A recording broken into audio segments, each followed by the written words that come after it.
Hey, hi, how are you? I've had a few requests to do a video like this, and yeah, one in particular from a colleague in Winnipeg, Jeff Wozni. I hope I pronounced that right. Anyway, Jeff, this one's for you. Yeah, let's talk about safety systems and multiple jurisdictions. Now, when companies operate in different jurisdictions, there's always challenges.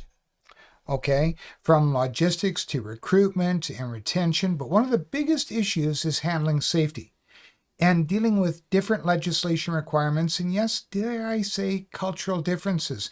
Now, no, I'm not talking about operating in Canada and some place like China. I'm talking about even something as simple as two adjacent provinces, like where I currently live now, Alberta, and where I'm from, British Columbia. Now, I've worked with quite a few folks, and I've worked on projects which had companies from both provinces in both jurisdictions.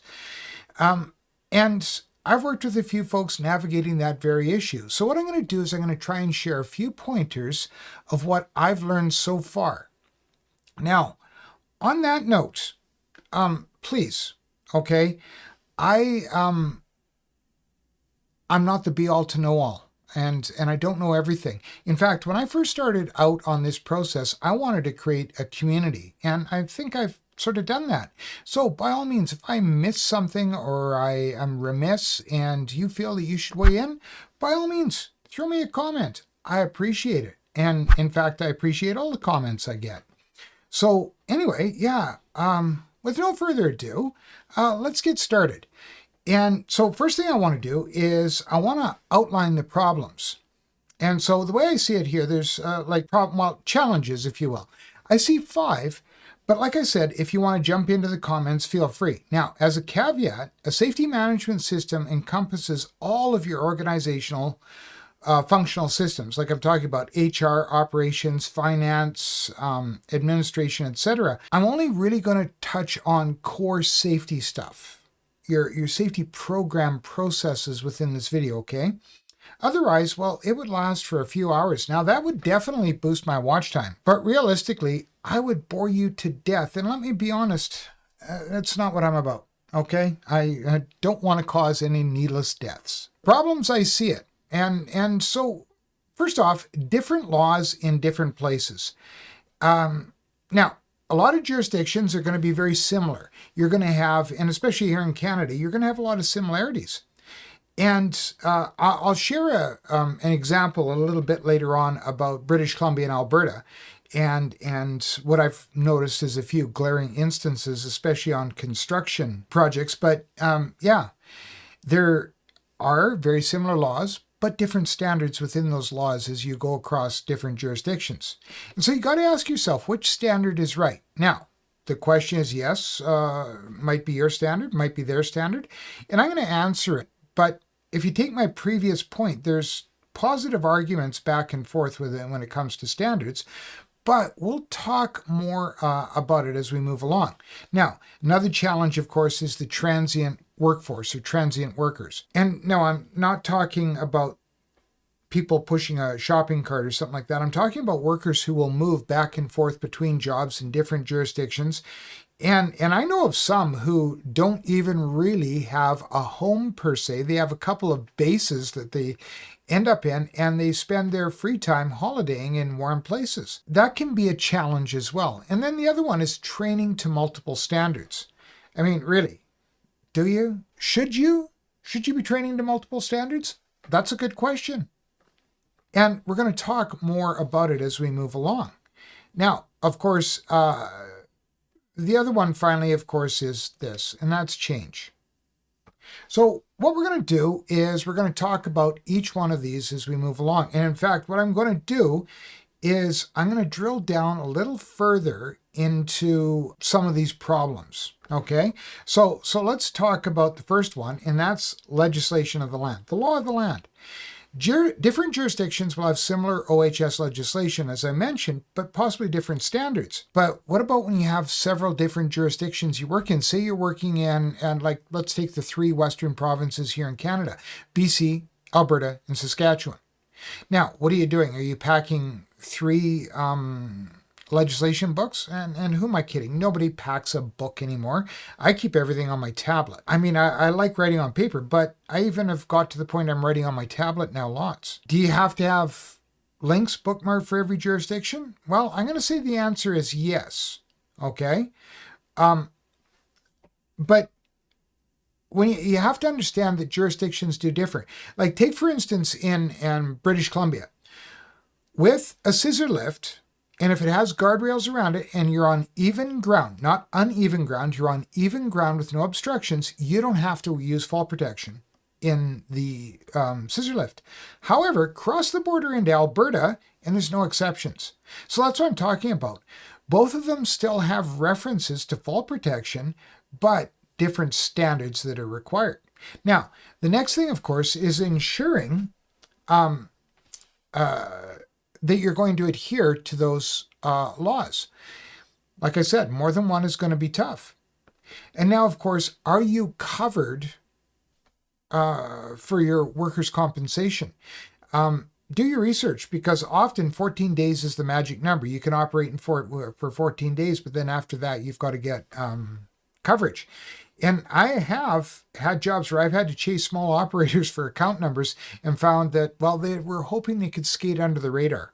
And in fact, I can remember one operator even said to me once, they said, look, I just got one more day. Well, the law is the law. And I can't backdate anything. And because especially when you've submitted time slips for the first day you started. So it's important. Understand the rules. Now, the other thing is who's the new sheriff in town? Or who's the sheriff in town? Now, I'm not being derogatory in calling OHS authorities sheriffs. I'm not, or cowboys or anything else like that. I'm not being derogatory. But you have to understand one thing, is that your first, second, third, fourth experiences with OHS officers are all likely going to be different. No matter what, you want to approach every single one of them the same way. And what I'm saying is don't get knocked on your butt. Be professional, okay? And part of that is understanding exactly that, who the new sheriff is in town, or who's the sheriff in town when you're new there. Maybe that's what I should be saying. Now, the other thing that I find that's challenging too is standards. And it doesn't really matter. Like you have so many challenges when it comes to this. You like, whose standard is the right standard? And if all safety and we have to realize one thing, all safety standards were implemented with the intention of protecting workers. But then again, which one is the right standard? I talked about the scissor lift and being belted in, or having your lanyard hooked in. And I've heard arguments from both sides. Honestly, I have, where one person will say, hey, if it starts to tip, I want to be able to jump out. And then the other side of the coin is, what if it does hit an obstruction and that lanyard can keep you from being ejected? Once again, there's always the assertion that my standard is the right standard. The other thing is, there's also those accusations that the standards might not be as high as they should be, but it's because of pressure from industry sectors and others that they are where they are. Now, I can't confirm or deny that, and maybe if someone wants to, you know what? Yeah, like, what do you think? You want to comment? Let me know. What do you think? Okay? I've had lots of people say that standards should be higher, but who am I? Now, the other thing you have to realize is industry and sector associations differ as well. We have in Alberta the Alberta Construction Safety Association. There's one in British Columbia, the BCCA, I think, BCSCA, Construction Safety Association. And very similar, but different ways of operating. And in fact, the ACSA here is quite well off. Some are also explore how they're funded, because some are funded directly from levies from WCB or insurance premiums. Others are a completely paid model. But that doesn't mean necessarily that determines their level of service or the product that you're going to get. But you have to understand that they do differ from province to province. Now, when I'm talking about standards, creating your own standards can be met with resistance. Really? Really? Once again, you have to think it's your game and your ball, and you would think that others would be happy to play along, but that isn't necessarily the case. People don't like change. We'll talk more about change as we move along. And the questions are invariably going to come up. I've been doing it this way forever. Why do I have to change? And of course others. And we'll talk a bit more about that. But and right now I'm just diving a little deeper into the challenges just to paint a good picture. Now, the other thing is we want worker input, but it can be confusing. You're looking for worker input. You want worker involvement because authorship leads to ownership, which leads to commitment. But I find, especially with workers that have been bouncing back and forth between different jurisdictions, they can be confused about what they should or shouldn't be doing. I've had to deal several times with workers who think that because their previous employer was so emphatic about certain standards, that standard was law, even when it was simply just company policy. Well, maybe you stick around because there's a bit of a spoiler alert there, but you'll see what I mean a little later on. No matter what, do your research because your research is going to be key. A lot of times, we all as human beings tend to go off half-cocked. And as the old saying goes, only fools rush in where angels fear to tread. So that's why it's important to get all your ducks in a row and do your research first. And we'll talk more about that in a minute. Now, the other one, of course, and I mentioned it a bit earlier, is the migratory workforce. Now, that song by that old Canadian band Trooper, We're Here for a Good Time, Not a Long Time, it seems to play in my mind when I'm thinking about that. And, I'm just going to move my camera a bit there. The problem with the migratory workforce is it seems like all you're doing is orientations and training, especially when your job doesn't know jurisdictional boundaries. It's not unusual that you're going to have a mix of local workers, workers from your home area, and of course, some that have just come in from even maybe a different province or jurisdiction altogether. Everyone's going to have to get an orientation to a certain extent. Locals to your own organization processes, and I'll talk more a bit about that, so just stay tuned. Your workers are going to have to understand what it's like with the local customs, should we say, and of course the out-of-towners to both. So depending, it might seem like you're going to be doing orientations all the time. Now, if you want to know a bit more about orientations, I suggest you have a look at this video up here. Don't worry, I'll put a link in the description as well, in case you missed it. But I talk about orientations, but really, it's about adopting standards, and we'll talk more about that in a bit. Now, the other thing is, workers bring along with them good habits and bad habits, good and bad information. Never underestimate the value of an orientation. I'm sorry, I'm going to harp on that quite a bit. Actually, I'm not sorry. Orientations can reinforce good habits and help to break bad habits. So they're a good foundation. Do those orientations before putting workers to work. And I know time is money, but accident investigations can take a lot of time and cost a lot of money. Just saying. Now, the other thing is training can seem like a rerun to many and meaningless to some. I know of organizations that they will have the same workforce, but they do an orientation for every single project. And so that means they finish a project, they maybe go out of town and go to another one, brand new orientation all over again. That's why you see some workers will have a bazillion stickers that looks like a suitcase from the 1960s for a hard hat. It's a good thing. You're likely going to get some pushback, and I'm sure you've heard it all before, but keep in mind, and I know workers want to work, and they'd rather be working, but let's be serious. Living out also sometimes means there's no investment. So your orientations also help to keep a constant, a standard. And so stick with it.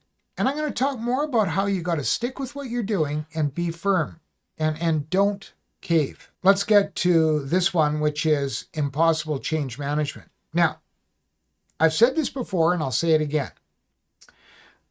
Nobody likes change completely. Lots of people will tell me, I love change. I embrace change. No, you have a tolerance for change. Okay? Keep that. You have a tolerance for change. Nobody really likes change altogether. Some things you will accept, some things you will tolerate, but really and truthfully, we're creatures of routine. I want you to think about this. You start a new job, and the very first thing you do is you figure out, okay, well, how's the quickest way to get to work? Can I get coffee on the way to work? And then pretty soon that route becomes your normal route. That place where you stop for coffee becomes your place. See what I'm saying? We like routine, okay? Nobody completely likes change, and even for work. So, and you're going to ask yourself, did the legislation just change again? It seems like you just get your orientation down pat, rehearsed. You can say it so many times, you can say it half asleep. But then all of a sudden, somebody goes and changes something. And it seems like in some jurisdictions, it seems like an annual thing. I used to joke about it being BC, but Alberta's kind of getting there too. And so you say, you think to yourself, didn't the legislation just change? And then along with that, you think, didn't I just get that safe work practice done and now? So change is inevitable. It seems like it's constant. And seems like you're also sort of in constant crisis management. Now, don't worry, it's going to get better. It honestly is. But before I go on and start talking about solutions, I want to just stop and ask one thing here. What did you do to make your workplace safer this week? Did you create a new process? Did you edit a safe work procedure? Did you even just speak up at the Health and Safety Committee meeting? Instead of being the wallflower that, just doesn't say anything and has the coffee and donuts? What did you do to make your workplace safer this week? I want to know. Let me know in the comments, okay? Well, what did you do? What did you do to make your workplace safer? Okay, so let's get back to it. Solutions. Here's the number one solution. The best practices are the best practice. Too often, in the interest of saving time and money and time, or both, it seems like aspiring to excellence is, well, let's be frank here, it's looked upon as a waste of time and money for many. Seriously, more often than not, unless it's spelled out in monetary terms, many organizations won't see the need to elevate their safety systems to be a best practice leader. In fact, someone once asked me, and this was a person who was an executive, asked me, well, what exactly is a best practice? And I couldn't help myself. I tend to be, rather blunt. And I said, well, do you aspire to be average or do you want to look higher? Your choice, your call. We'll talk more about that in a bit. The other thing is you want to be upfront about those standards. Be upfront about your training and orientation requirements. If you're going to be that best practice adopter, make sure that your recruiters are not underselling those first day requirements. And if you're going to require a full day of training, ask yourself, is there a way that we can front load and load this with some web-based processes or something to that effect, just to make it a bit easier, maybe? Now, the other thing you have to consider, and I will mention a bit more of that as we go along, is your standard is the right standard as well. Train to it, okay? You've set up and you've accepted you're going to have the most strictest and stringent standards. You're going to embrace best practices, so train to it. Set up your training processes to meet those best practices. And I know you're likely thinking, well, what about external trainers? I'll talk about a bit more about that in just a second. Understand too that the only certainty is change, and you can't do it alone. So let's unpack each one of these things, because it's lots to talk about, and really and truthfully what we should do is unpack them. Okay, so the very first thing is let's follow those best practices. Pick the highest standards and write them into your program. Pick the strictest legislation, even though it's problematic, because then guess what? You'll never go wrong. No OHS officer has ever said, no, you've been too safe. Can't see it happening. Pick your standard. Your standard is the right standard, so stick to it. Look to those best practice standards. And I've heard folks complain that an organization is a pain in the ass to work for because you got to do an orientation and you got to do all of this. But then they really can't help themselves but to admit, yeah, it's really safe. There wasn't a single accident, or we had a few minor injuries and that's it. Now, the other thing is what's your expectation for that orientation? I have seen organizations that want to adopt that best practice, but they don't want to pay full wages for an orientation, or they only want to pay a half day and expect that person to put in a full day. Think about this. You're investing in a safe project, you're investing in your workforce because you're investing on the returns of having lower premiums and no work stoppages. Just think about that one, okay? So pick those highest standards and write them into your program, okay? Now, the other thing is you want to dial into the industry associations in each jurisdiction because they can be extremely helpful. And I found one thing, it was a really huge blow to my ego, happened many years ago, and every once in a while happens again, is I don't know everything. And so that's why I like to consult others. I like the hive mind. I like to consult other people. So if you operate in a different jurisdiction, it would be prudent to dial into those industry associations. They can be super helpful, even for things like, training. And then never underestimate the power of a good network. And although it's kind of turning into like the professionals version of Facebook, with lots of political commentary and, dare I say, even drama, LinkedIn is still very useful. So before starting up, do a search for who's who in the area. You might find it helpful. Now, the other thing is, be firm in your approach. Thankfully, we have the power of the internet. So you can do your research, whether it's looking at professional profiles, augmenting your network, or just wanting to learn more about where you're headed. But you can be firm in your approach, and you can also do your research at the same time. I've said it before, and I'll say it again. Sliding standards really aren't standards. Okay? And we're going to talk about that right now. Okay? Be firm in your requirements. I've seen it before where it's a slippery slope. Groups say, oh no, you know what? Real good guy. I know he's had a few accidents. Let's hire him anyway. But then what happens is your standards start to drop and drop and drop and drop until you've abandoned them completely. And then getting back is an even tougher road. Okay? So be firm in them and stick to them. Also, be upfront about your training and orientation requirements. I mentioned that before. But make sure that people are aware, like, hey, glad you're here with us, or hey, you will start on Monday, but just keep in mind, Monday is orientation day all day, or Monday is a half day of orientation, or whatever the case may be. Let them know what it's going to be up front, because once again, nothing beats a good orientation. I know that time is money, money's time, blah, blah, blah, blah, blah, and workers in a classroom are not making you any money.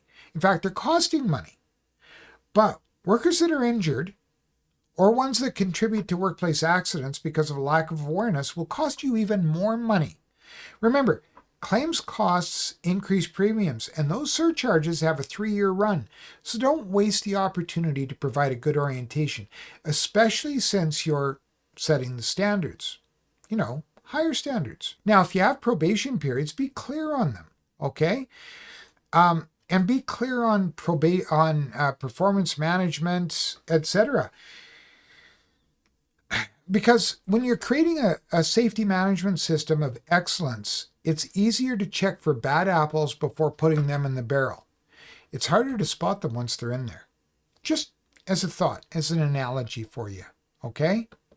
Now, when you're doing that training to your standards, a good thing is consider using local workers as mentors. Orientations aside and training aside, one of the things that you're going to do, especially if you're going to do in the Navy, they called it double banking. I don't know what they call it now, because after all, they're abandoning traditions, so who knows. But, where you have a buddy system where you'll start off with workers working together. If you have good, firm local workers, maybe you can use them as leads or mentors or whatever the case may be. Just a thought.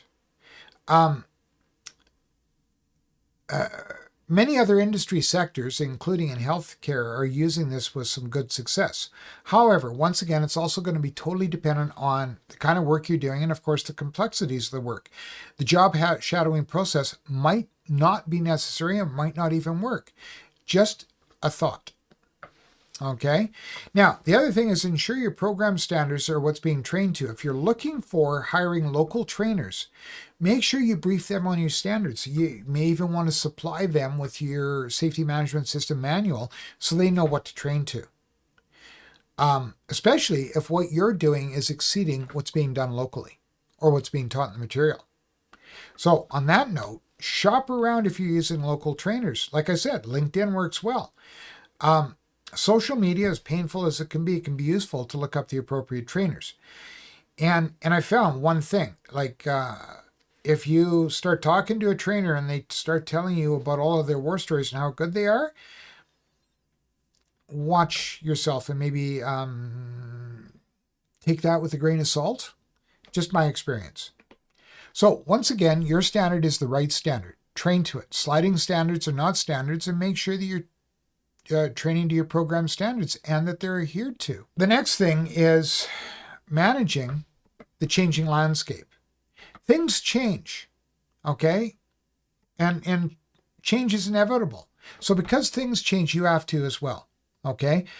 But that means keeping abreast of the change, being informed. It's important, and every single jurisdiction in Canada, and I'm pretty sure ones in the United States do too as well, have a way to subscribe to news for the OHS authorities.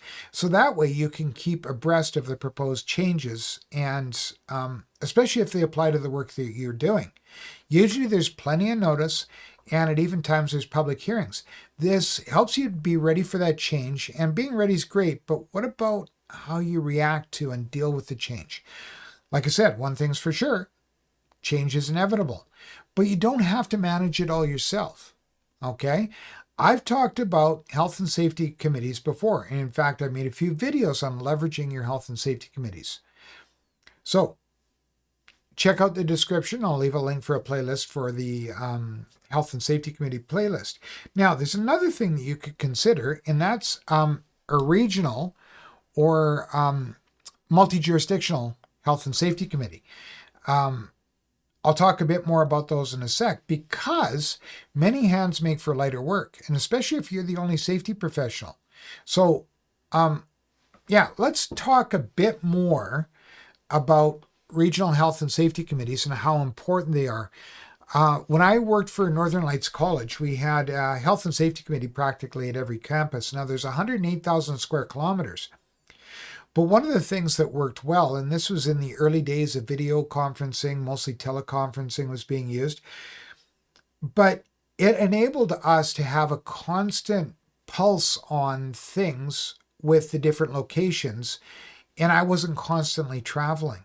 So the other thing is, more hands made for lighter work, and when it came time to considering how to navigate change, we could share that workload out a bit, and it was quite helpful. So just a thought. So let's talk a bit more on that Regional Health and Safety Committee. Now, there's a few thoughts. Now, the simplest one is just to have someone from each locale serve on it. Now, as long as that, of course, doesn't make the committee too big. Like if you're operating in 5 cities in each province and you are operating in 4 different provinces, well, that might be a bit too hefty. Okay, because large committees are often unproductive committees. But you also have to watch this, because you could end up with more work as a result, because you could spend a majority of your time just teaching people.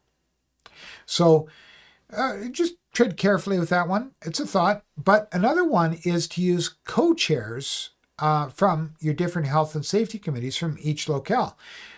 It's a little bit more preferable because you're having workers than having workers with unknown capabilities. And they have the knowledge of the committee. Most jurisdictions in Canada require some training for the health and safety committees, some in the United States as well. The other thing you may need to consider, though, is when you're considering all of that, are there any union agreements or collective bargaining agreements that you have to consider? Okay. Now, it's not necessarily unheard of, but it's also not necessarily normal. Now, this is my ideal panacea, if you will, my idea makeup. And that's considering having a safety professional. If you have multiple safety professionals, create a committee of just you guys. Use safety professionals from each locale. Might make it easier because you all can talk the talk. You're all knowledgeable in the OHS legislations, the rules, the regulations, and whatnot. It does make it a lot easier, especially if there's complex problems that need solutions from knowledgeable sources. as I said before, I'm a big proponent of the hive mind. In fact, existing in a vacuum or compartmentalizing yourself is of little use and no benefit. Okay? Not at all. So that's that. Let's just quickly summarize this up and then I'll let you go, because this has been a huge long video and I thank you for sticking around. But just in summary, okay, pick the best and strictest standards. Okay, do that, and then embrace best practices between all of that and create your safety programs out of that. And insist and maintain those best standards. Don't let them slide. You may get pressure from the bottom. You may get pressure from the top. Avoid being squeezed. Stick to your guns. Okay? And never underestimate the value of a good network, especially if you have a lot of different jurisdictions that you have to operate in. And it's not unusual. You can look at job postings and you can see where they're hiring safety professionals. And I've seen them lots here. BC, Alberta, Saskatchewan. Travel is expected 60 to 75% of the time. So it's good to have a good network. The other thing is, rely on that health and safety committee. By all means. You know what? More hands make for lighter work. Now, if you want to know more about health and safety committees, you can have a look up here at this video. And until we see each other again, and I really hope we do, I'm going to try and have a couple more videos out before Christmas. Be that safety leader. Do that right thing in the right place at the right time, regardless of who's watching and who may mention anything. Be that safety leader. And in fact, adopt those best practices. Okay? Take care. Bye for now.